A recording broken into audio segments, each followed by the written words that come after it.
I made a video recently and put it up on my Instagram, YouTube, all my social medias, like I always do. And I put it up knowing it's going to get a bit of backlash. And of course it does, because it's so polarizing. And the title of it is contrary to standard advice. And this is something I've said for a while, but I don't think most people should focus on investing. Whenever I say that, people are like, "What do you mean, don't focus on investing? That everyone should do the opposite. Don't listen to this guy. Focus on investing." and I'm going to tell you exactly why you should not focus on investing right now. First of all, most people don't make enough money, in my opinion, to start to think about investing. When I think about investing, it's taking what you already have and multiplying it so that in the future, you don't lose what you've already earned. Does that make sense? The issue with that is most people haven't earned anything worth saving or multiplying. I'm not going to get too deep into when you start factoring in like inflation and how long it takes compound interest to actually start building up something worth talking about, something noteworthy. But I'm going to tell a personal story. When I first moved to Virginia, I had like no money at all. I was making literally like in college, I was making like under 20K. When I first moved here, I think I looked at the IRS website recently, and it has your tax returns, all of them. And I think that year when I first moved here, I made like $13,000. In the wealthiest county in the entire country, I made like $13,000. And I took all the advice that every YouTuber, every finance guru, every money making book will teach you. And they all say the same thing because they all steal from each other. No one actually tries things out to see if it works and try to understand the nuances. They all say, put your money in a Roth IRA, put your money in a 401k, compound interest, be like Warren Buffett, save your money. And it's garbage advice, because when I was making under $20,000, every $10 or $20 or $50 I managed to put away to try to take their advice, to try to participate in the practices that they were teaching, it didn't work. Because over time, what you'll find out is that if you're not making enough money, everything goes wrong. Your car is going to break. You're going to have an accident. You're going to get hurt. You're going to have some kind of expense. Things go up in price. You might have insurance, and your insurance one week is X amount, then it goes up to Y amount. So now you have to pay more.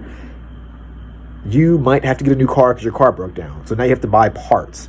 Your rent might go up, because rents do go up a lot. There's a lot of different reasons why just sitting there and trying to save money and putting money into an account is not the best strategy. It does not work in the long run, and it crushes people. And the reason why it crushes people is because most people can't do math. Eventually, what's going to happen is you're going to put money into this account, and you're going to get into a disaster where you're going to need the money like I did, and you're going to have to withdraw the money, which defeats the purpose of investing and saving when you cannot actually save for the long run. You cannot compound and invest if the investment doesn't get to compound. Do you understand this? So that's why I say, for most people, stop sitting there trying to invest and save. What you should be doing is you should be trying to earn more. You should be trying to find a way to get more money in your pocket.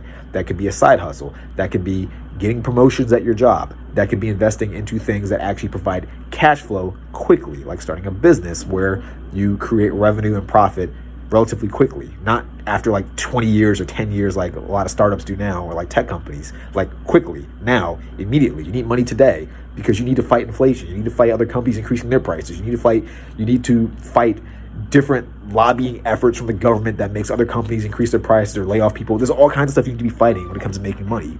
So when I sit there and I tell people, stop trying to focus on making money or investing money and saving, your goal should be to earn more money quickly. They look at me like I'm crazy and they say, don't listen to that advice. I was like, okay, well, look at it this way. Let's say you do manage to keep all your money. Let's say you do put it into a savings account or 401k or Roth IRA. And let's say you do manage to put in enough where you're not living a life of abundance, but you're living comfortably. What does that really get you? What? After 40, 50, 60 years, you're going to be old, broken, unable to walk, unable to really enjoy life the way you once did when you were in your 20s and 30s and maybe 40s. And now what? You're a millionaire? Oh, fantastic. I'm so glad that you waited until you're 80 years old to be a millionaire finally. Hope you get to have that vacation. Hope you get to have that martini on the beach. Hope it tastes wonderful. Oh, wait, it won't taste wonderful because your liver can no longer process it because you're old. It doesn't make any sense to me. Now, had you taken my advice and had you tried to get money quickly when you're in your 20s and 30s and 40s, maybe you'd actually be able to enjoy that martini on the beach, and maybe you'd actually be able to have that fun lifestyle that you wanted to have back when you were in your 20s and 30s and 40s. Does that make sense? Now, the second thing. This is the second piece of advice that I want to give people. And I've said this before, and this is something I learned the hard way. And I think most people don't truly understand because most people don't question anything. You need to be very careful about the advice you take. As you're watching this video, be careful about the advice I give you. Because like I said earlier, I said don't invest, make more money, but perhaps you're already in a position where you make 150K or 130K. Well, then my advice doesn't apply to you because you have plenty of money to fight the things I mentioned, like inflation. Maybe you don't even work at a job, so maybe you don't have to worry about your job not increasing your pay relative to inflation going up. Maybe all of those things I said that you should be careful about don't apply to you, in which case don't take this advice. Take someone else's advice. A lot of influencers out there, they give advice, but and I don't blame the influencer, I blame the people taking the advice because a lot of people just don't think. Like, you should listen to the advice, understand that it might be good advice, and also understand that the advice might not be good for you. Grant Cardone usually tells people, don't focus on single family homes, don't focus on small properties, focus on large cash flowing deals, commercial properties with 50 units, 75 units, 100 plus units. To be honest, I think that's fantastic advice. I think most people would like to be in a position where they can buy a large commercial property and let it cash flow thousands upon thousands upon thousands of dollars. But the reality is that most people can't afford to do that. And for most people, constructing a deal that allows them to do that without destroying themselves financially is far too difficult. So, like I said, his advice is good. It's good advice, but it might not be good for you. Now, maybe you're a CEO of a company. Maybe you make a lot of money. Maybe you're an entrepreneur that's been doing fantastic for themselves.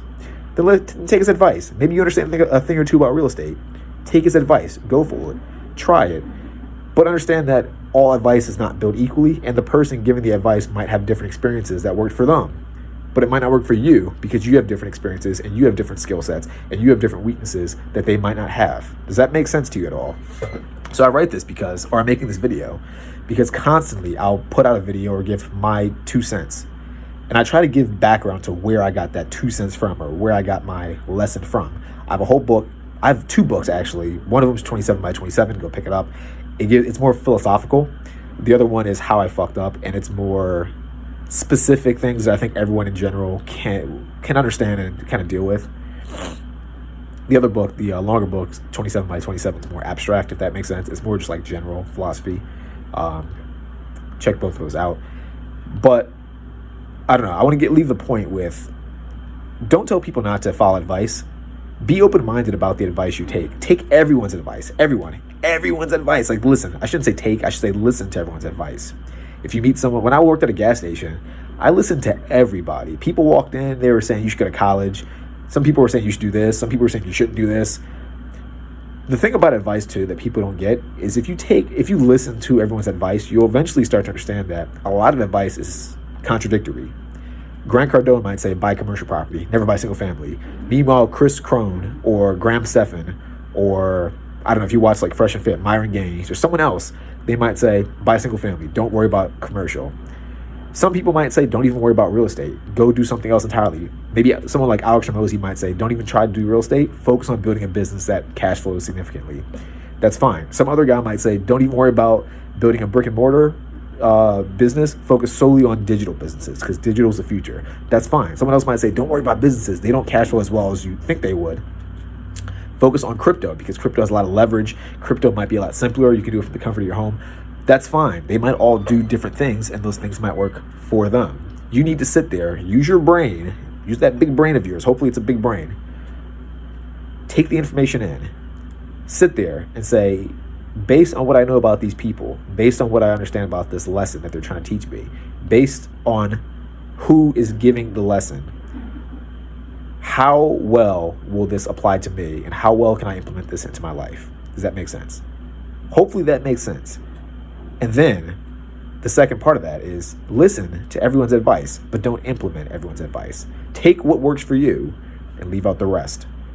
Hopefully this whole video makes sense. Hopefully this is clear. Hopefully you understand this. Leave a comment if you don't. And if you did understand this, and if you did like the content, like the video down below.